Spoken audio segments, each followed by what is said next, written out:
Yang akan kita bahas kali ini adalah tentang Sunda Wiwitan, yaitu kebudayaan yang ada di wilayah dataran Sunda atau Jawa Barat. Apa yang dimaksud dengan Sunda Wiwitan? Sunda Wiwitan adalah kepercayaan asli masyarakat Sunda yang sudah ada sejak zaman nenek moyang sebelum masuknya agama-agama besar di Indonesia. Ajarannya berakar pada penghormatan terhadap alam, leluhur, dan kekuatan gaib yang mengatur kehidupan. Sunda Wiwitan mengutamakan prinsip harmoni dengan alam atau disebut Tri Tangtu di Buana, spiritualitas dan tradisi leluhur. Kepercayaan ini masih dianut sebagian kecil masyarakat Sunda, seperti di Kanekes, Baduy, meskipun sering terpengaruh oleh budaya dan agama lainnya. Kemudian timbul pertanyaan, apakah Sunda Wiwitan itu adalah agama atau memang budaya saja? Nah, Sunda Wiwitan berada di persimpangan antara agama dan budaya. Secara esensi, Sunda Wiwitan adalah sistem kepercayaan yang memiliki unsur spiritualitas seperti agama, dengan keyakinan kepada kekuatan gaib, leluhur, dan harmoni dengan alam. Namun pada praktiknya juga sangat kental dengan tradisi dan adat istiadat Sunda, sehingga sering dianggap sebagai bagian dari budaya. Dalam konteks resmi di Indonesia, Sunda Wiwitan belum diakui sebagai agama. Nah, ingat ya, catat itu, belum diakui sebagai agama. Sehingga pengikutnya sering mengaitkannya dengan budaya leluhur daripada agama formal. Kemudian kita harus tahu syaratnya suatu agama atau sesuatu hal disebut agama itu apa gitu ya. Yang pertama syaratnya itu kan bahwa suatu kepercayaan dapat disebut sebagai agama jika memenuhi ada beberapa syarat pokok ya yang saya ketahui. Yang pertama bahwa satu, adanya keyakinan terhadap kekuatan supranatural, percaya kepada Tuhan atau dewa atau roh atau kekuatan gaib yang dianggap lebih tinggi dan mengatur alam semesta.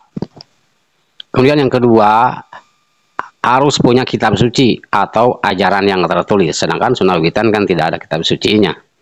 Nah, hal itu untuk sebagai panduan ajaran atau aturan atau nilai-nilai yang menjadi pedoman hidup.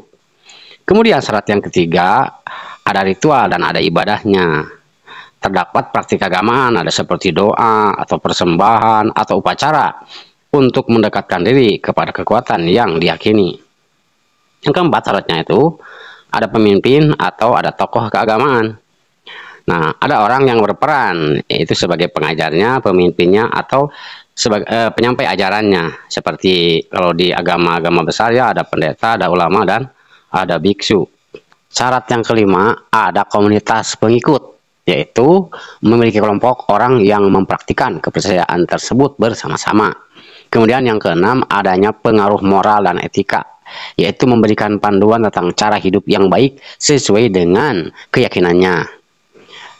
Jika suatu kepercayaan memenuhi unsur-unsur ini, biasanya dapat dikategorikan sebagai agama. Namun, pengakuan formal juga tergantung pada aturan negara atau budaya tertentu. Kemudian, apa syaratnya bila sesuatu hal itu disebut kebudayaan? Nah, suatu hal dapat disebut kebudayaan jika memenuhi beberapa syarat. Yang pertama, bahwa kebudayaan itu adalah hasil cipta rasa dan karsa manusia. Nah, kebudayaan lahir dari kreativitas, emosi, dan akal manusia dalam beradaptasi dengan lingkungannya. Kemudian syarat yang kedua itu bersifat kolektif. Kebudayaan itu dimiliki, diwariskan, dan diterima oleh kelompok masyarakat tertentu. Ketiga, bersifat dinamis. Kebudayaan itu dapat berubah dan berkembang seiring waktu tanpa kehilangan inti tradisinya. Kemudian yang keempat, memiliki unsur universal seperti sistem religi, bahasa, adat istiadat, teknologi, kesenian, dan organisasi sosial. Kemudian syarat kelima, diturunkan secara generasi. Kebudayaan itu dipelajari dan diwariskan dari satu generasi ke generasi berikutnya melalui pendidikan formal atau informal. Syarat keenam, berfungsi sebagai pedoman hidup. Karena kebudayaan membantu masyarakat memahami cara bertindak, cara berkomunikasi, dan cara bersikap dalam kehidupan sehari-hari. Jadi, kebudayaan itu mencakup aspek fisik seperti pakaian, rumah, atau seni. Ya, ada juga non fisik seperti nilai, norma, dan tradisi. Nah, jadi kalian perlu ketahui. Jadi Sunda Wiwitan itu termasuk agama atau bukan? Atau budaya saja? Nah, dari referensi yang saya baca bahwa Sunda Wiwitan itu adalah perpaduan antara agama dan budaya. Dikatakan agama karena memiliki unsur keyakinan terhadap kekuatan supranatural atau ritual ibadahnya dan aturan moral. Namun Sunda Wiwitan juga dianggap budaya karena erat dengan tradisi, adat istiadat, dan cara hidup masyarakat Sunda yang diwariskan secara turun-temurun. Dalam konteks Indonesia, itu Sunda Wiwitan lebih sering dikategorikan sebagai budaya lokal atau aliran kepercayaan karena tidak memenuhi semua syarat formal bahwa Sunda Wiwitan itu disebut sebagai agama yang diakui negara. Tidak, jadi syaratnya tidak terpenuhi. Kemudian kita bisa melihat contoh daerah mana saja yang menganut budaya Sunda Wiwitan. Ada beberapa daerah yang masih mempertahankan budaya Sunda Wiwitan. Yang pertama ada di Kanekes atau Baduy, ya, wilayah Banten. Masyarakat Baduy dalam dan Baduy luar masih mempraktikkan Sunda Wiwitan dalam kehidupan sehari-hari, seperti tradisi menghormati alam dan larangan tertentu dalam aktivitas sehari-hari. Kemudian juga di daerah Tasikmalaya, yaitu Kampung Naga. Masyarakat Kampung Naga menjaga adat istiadat Sunda yang berakar pada kepercayaan Sunda Wiwitan, meskipun sebagian telah dipengaruhi agama Islam. Kemudian di daerah Kuningan, ada beberapa masyarakat adat di Kuningan seperti di Cibubur masih mempraktikkan kepercayaan Sunda Wiwitan, terutama dalam ritual dan penghormatan terhadap leluhur. Kemudian di wilayah Sukabumi ada, yaitu di daerah Ciptagelar. Masyarakat adat di Ciptagelar itu masih menjalankan tradisi agraris yang erat kaitannya dengan ajaran Sunda Wiwitan. Nah, daerah-daerah ini dikenal sebagian atau dikenal karena tetap menjaga harmoni dengan alam dan melestarikan tradisi leluhur yang menjadi inti ajaran Sunda, ya, Sunda Wiwitan. Kemudian kita harus bisa mengambil kesimpulannya. Apa yang bisa kita ambil kesimpulan dari cara melestarikan budaya yang ada di Indonesia itu? Nah, kesimpulannya bahwa melestarikan kebudayaan Indonesia itu memiliki banyak manfaat. Ya, anak-anakku, antara lain yang pertama itu memperkuat identitas bangsa. Budaya adalah ciri khas yang membedakan Indonesia dari negara lain.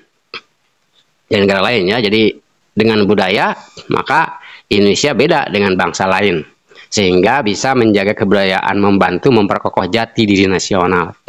Kemudian manfaat yang kedua, peninggalan untuk generasi mendatang. Jadi melestarikan budaya memastikan warisan leluhur tetap hidup dan dapat dipelajari oleh generasi selanjutnya. Manfaat yang ketiga, memupuk rasa persatuan dan kebanggaan. Jadi dengan memahami dan menghargai budaya sendiri, masyarakat merasa lebih bangga dan bersatu dalam keberagaman. Manfaat yang keempat adalah sebagai sumber edukasi. Budaya mengandung nilai-nilai moral, etika, dan pengetahuan lokal yang dapat menjadi pembelajaran berharga. Kemudian yang kelima adalah daya tarik wisata. Kebudayaan seperti seni, adat, dan tradisi menjadi magnet bagi wisatawan yang berkontribusi pada ekonomi lokal. Manfaat keenam yaitu menjaga keberlanjutan lingkungan. Banyak budaya tradisional yang mengajarkan harmoni dengan alam sehingga membantu melestarikan lingkungan. Jadi kesimpulannya, melestarikan budaya bukan hanya kewajiban, tetapi juga merupakan investasi untuk masa depan bangsa kita yang kaya akan budaya lokal, kaya akan suku bangsa dan bahasa yang bermacam-macam. Oke, terima kasih anak-anakku sekalian. Semoga pengetahuan ini bermanfaat. Sekian saja ya. Sampai jumpa lagi.